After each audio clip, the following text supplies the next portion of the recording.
ভারত পাকিস্তান মানেই ক্রিকেটে মহারণ, কিন্তু দুই চিরপ্রতিদ্বন্দ্বীকে একই ফাইনালে দেখা মেলে বিরলভাবেই। 2025 সালের এশিয়া কাপের ফাইনাল ঘিরে যে উত্তেজনা তৈরি হয়েছে সেটি আরও বাড়িয়ে দেয় একটি ঐতিহাসিক স্মৃতি, 2017 সালের চ্যাম্পিয়ন্স ট্রফির ফাইনাল।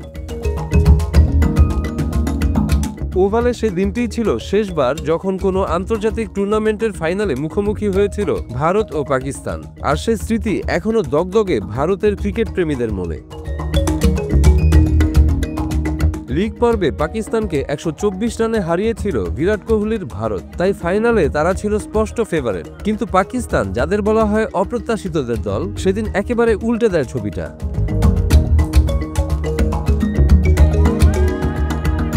আর এটা ওইটা না, কাপড় ধোয়ার একটাই সলিউশন, চাকা অল ইন ওয়ান। ফখর জামানের দুর্দান্ত সেঞ্চুরি, আজহার আলী ও হাফিজের অর্ধশতককে ভর করে পাকিস্তান তোলে 338 রান। অথচ ফকরকে 3 রানে ফেরানোর সুযোগ ছিল ভারতের হাতে। জাসপ্রীত বুমরাহর বলে ক্যাচ হলেও সেটি ছিল নো বল। ইতিহাসের মোড় সেখানেই ঘুরে যায়।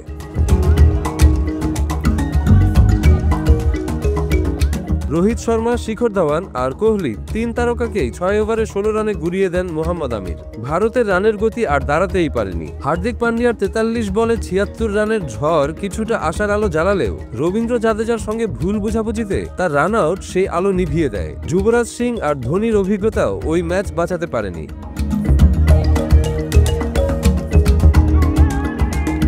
প্রায় 20 ওভার বাকি থাকতেই পাকিস্তান নিশ্চিত করে ঐতিহাসিক জয়। 180 রানের এই হার ভারতের ক্রিকেটের ইতিহাসে এখনো অন্যতম বড় আঘাত। পাকিস্তান তোলে তাদের প্রথম চ্যাম্পিয়ন্স ট্রফি, আর ভারত ফেরত যায় তিক্ত অভিজ্ঞতা নিয়ে।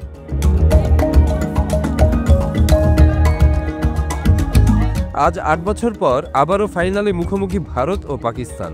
ভারতকে ধরা হচ্ছে ফেভারিট, পাকিস্তানকে অনেকেই দিচ্ছেন না তেমন গুরুত্ব। তবে ইতিহাস বলে চিরপ্রতিদ্বন্দ্বীদের ম্যাচে কখনোই নিশ্চিত কিছু থাকে না। ওভালের মতো আরেকটি চমক কি অপেক্ষা করছে দুবাইয়ে?